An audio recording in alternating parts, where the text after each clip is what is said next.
Is your busy schedule keeping you from reaching your weight loss goals? If yes, today I'm going to teach you my #1 wellness approach to work-life balance and some strategies for success. My name is Dr. Akanni, and I've helped thousands of women over 30 reach their weight loss goals and fall in love with their bodies. These tips that I'm going to give you, they've all implemented so that they can reach their goals despite having a busy schedule. So make sure you stick to the end and you don't miss one tip. You ready? Let's dive in. Step 1, you got to prioritize your self-care. I heard a quote where you want to make sure that you're pouring into your cup first before you pour into others. We tend to just wake up, we get after it, we either answer an email or we start work, taking after the kids.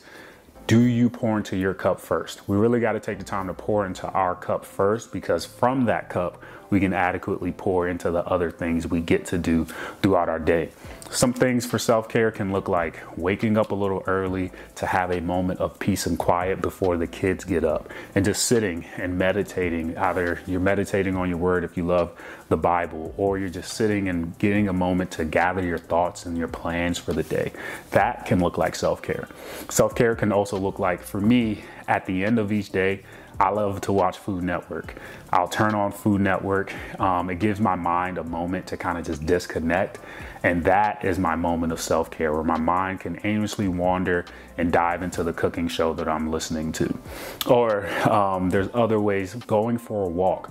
Going for a walk is great because it increases your heart rate, releases some good endorphins for your body, those feel-good hormones, and get you closer to your weight loss goal as well.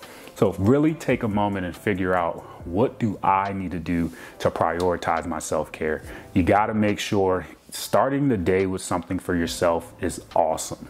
So again, whether that is waking up early so that you can meditate, taking a shower in the morning, sitting down without the hustle and bustle of life, and just drinking your coffee and really just taking a moment to sit and breathe. Figure out what that needs to be for you, but you want to make sure that you're carving out some space for you and your self-care every single day. The second thing, you want to make sure you are maintaining a consistent fitness routine. I started talking about walking when we were talking about prioritizing your self-care. You want to make sure that you are engaging in some form of exercise throughout the week. Some days, based on your schedule, that may look like just walking. There's nothing wrong with that. Other days, that may look like getting exercises with weights. Utilizing exercises with weights will not only allow you to get closer to your weight loss goals, feel stronger, but it'll do great for your health. Especially for women, as you all age, your bone density starts to decrease. Your estrogen shield starts to decrease. Utilizing exercises with weights helps to combat some of the age-related changes that happens. When you're creating your fitness routine, please be realistic with your schedule. I see it all the time. People will go in and, oh yeah, I'm gonna work out 5 days this week, when that's unrealistic for your schedule. And then when you don't do it, you feel discouraged and defeated, like you're a failure. You're not a failure. You just didn't set a realistic routine for yourself. So when you're setting this fitness schedule, be sure you're setting one that is realistic to your availability. I have some ladies in my program who are weekend warriors. So on Saturday and Sunday, that's when they get their workouts in. During the week, they just focus on their nutrition and their walking, because they don't have as much time during the week to work out. Figure out what your routine is and just think about consistency. Every week will look different, but if we say, I'm gonna work out with weights twice a week, and that is gonna be my way of prioritizing myself, my way of pouring into myself, pencil it into the schedule and make it happen. You've had that aha moment already and you're finding this conversation beneficial. I think you would benefit from my book, Graceful Gains Daily Reflections for Faith and Fitness. Each and every day, this book challenges you to prioritize yourself. Each day there's a scripture and then a moment for reflection, which forces you to really sit down and think, what does that word mean to me? And then how can I apply it to my day-to-day? At the top of each week, it forces you to really be intentional about prioritizing different aspects of your schedule. What are we going to eat for the week? When is my exercise going to happen? What am I going to do to prioritize my self-care? How can I improve my professional development, etc.? At the end of each week, You get an opportunity to really reflect. That way you can see, where are you spending most of your energy? A lot of us can be heavy on one side, whether it's that work, where it's that professional development, but we're not spending enough time on our spiritual health, our emotional health, our physical health. At the end of each chapter, it really gives you an opportunity to see and assess what your week to week looks like. So if you would love a copy of my book, Graceful Gains Daily Reflections for Faith and Fitness, there's an info card popping up. Go ahead and click that and grab yourself a copy. All right, strategy 3, making sure you are focusing on your nutrition and gut health. What you put in your body makes a significant difference in how you feel. In my weight loss program, I have all the ladies do a detox in the beginning. And it's not your typical detox where you're just drinking juice the entire week. No, we're focusing on whole foods, whole grains, quality protein, and a bunch of fiber.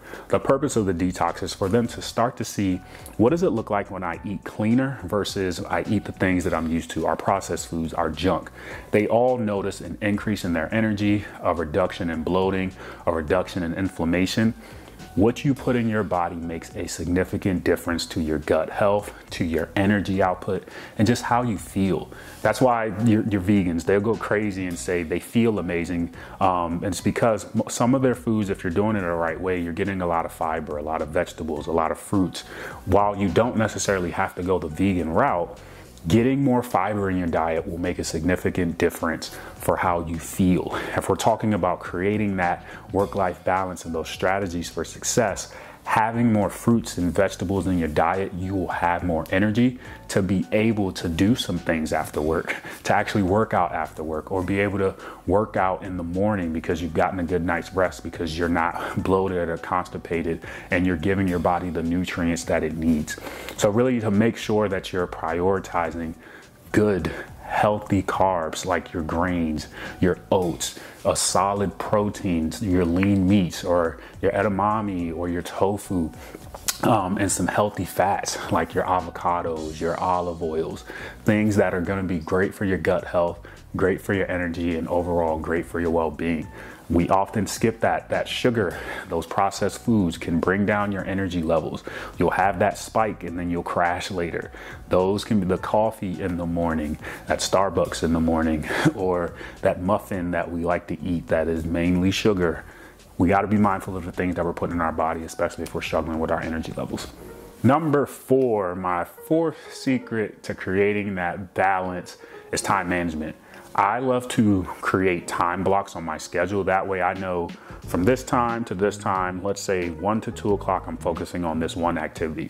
One, it gives me more mental clarity. That way I know for these times I can dial in and tune out everything else. I often see, especially those who work from home, you all end up working the whole day because you're working at home.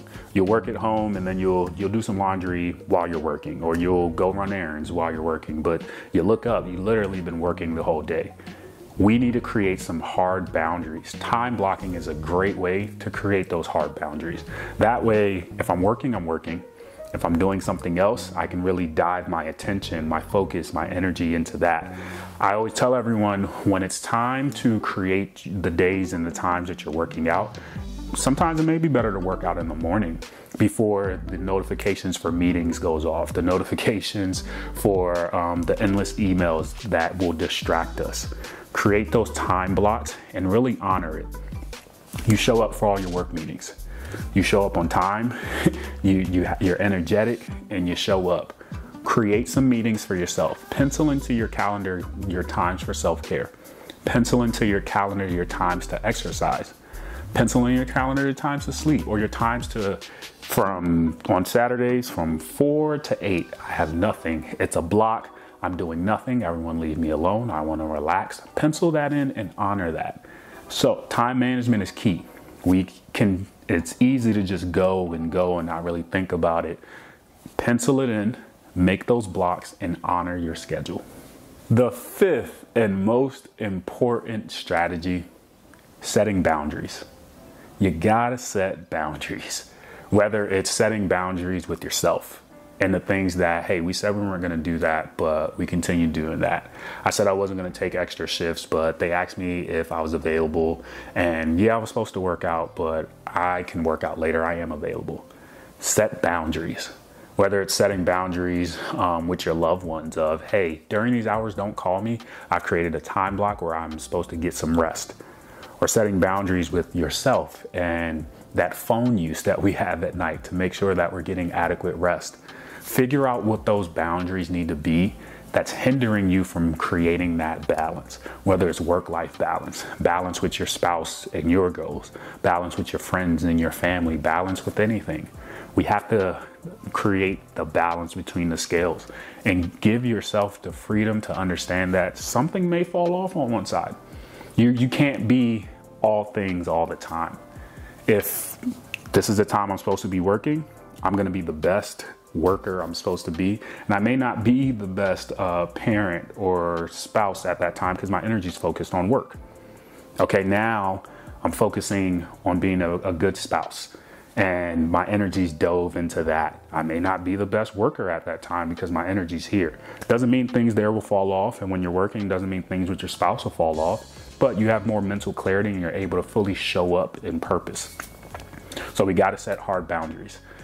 We love multitasking and we can't be our best if we're multitasking. So we need to set hard boundaries around our time blocks, hard boundaries around our nutrition and the things that we're going to eat, hard boundaries around our exercise, hard boundaries around what we're doing for self-care. This fifth point ties in everything. So you got to make sure you're setting those hard boundaries. I hope that you found this conversation super beneficial. To get the best out of this, you got to apply all 5 steps. Every single one is important to help you reach your weight loss goals, create that balance, and ultimately feel amazing. Check out the playlist that's coming up on the screen. Be sure to like and subscribe. Till next time, peace.